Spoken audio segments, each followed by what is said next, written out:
Fête de l'Ascension. La fête de l'Ascension célèbre la montée de Jésus vers Dieu son Père. Elle est fêtée en France le jeudi de l'Ascension, 40 jours après Pâques.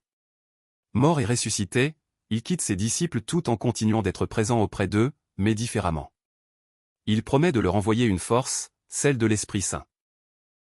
La fête de l'Ascension, célébrant l'entrée du Christ dans la gloire de Dieu, est une des principales fêtes chrétiennes, qui s'inscrit dans le prolongement de Pâques et annonce la Pentecôte, 10 jours plus tard. Le jour de l'Ascension, la couleur des vêtements liturgiques, que porte le prêtre, est le blanc, couleur de la fête, de la lumière et de la joie. Jésus rejoint son Père. L'Ascension est relatée par l'Évangile de Marc, l'Évangile de Luc et le livre des Actes des Apôtres.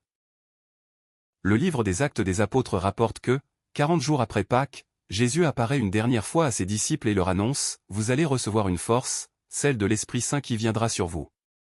Alors vous serez mes témoins, jusqu'aux extrémités de la terre. » Après ces paroles, ils le virent s'élever et disparaître à leurs yeux dans une nuée. L'Évangile de Luc précise quant à lui que les apôtres retournèrent à Jérusalem, remplis de joie. Ainsi s'achève le temps des rencontres du ressuscité avec ses disciples.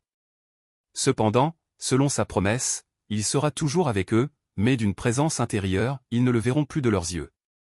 Le Christ n'est plus visible, mais il n'abandonne pas ses disciples. Il leur promet la venue de l'Esprit à la Pentecôte.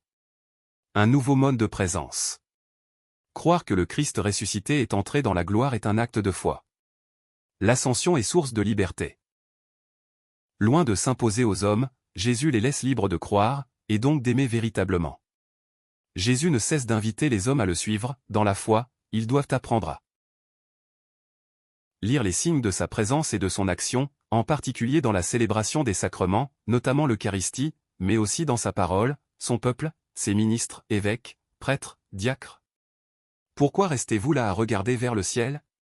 S'entendent dire les apôtres, l'ascension du Christ est aussi un appel à un plus grand engagement dans le monde pour porter la bonne nouvelle. La signification des cieux. L'ascension de Jésus n'est pas un voyage dans l'espace, vers les astres les plus lointains, car les astres sont eux aussi faits d'éléments physiques comme la terre. Pour les croyants, monter aux cieux c'est rejoindre Dieu et vivre en son amour. Ici, nulle question de magie ou d'action spectaculaire. À propos du ciel, le catéchisme de l'Église catholique parle de « l'état de bonheur suprême et définitif ». Jésus ne s'est pas éloigné des hommes mais maintenant, grâce à sa présence auprès du Père, il est proche de chacun, pour toujours. Évangile. Tout pouvoir m'a été donné au ciel et sur la terre. Alléluia. Alléluia. Allez. De toutes les nations faites des disciples. Dit le Seigneur. Moi, je suis avec vous tous les jours. Jusqu'à la fin du monde. Alléluia.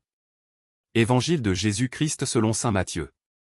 En ce temps-là, les 11 disciples s'en allèrent en Galilée, à la montagne où Jésus leur avait ordonné de se rendre.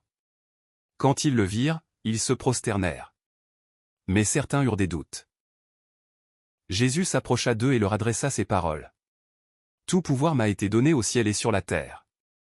Allez. De toutes les nations faites des disciples.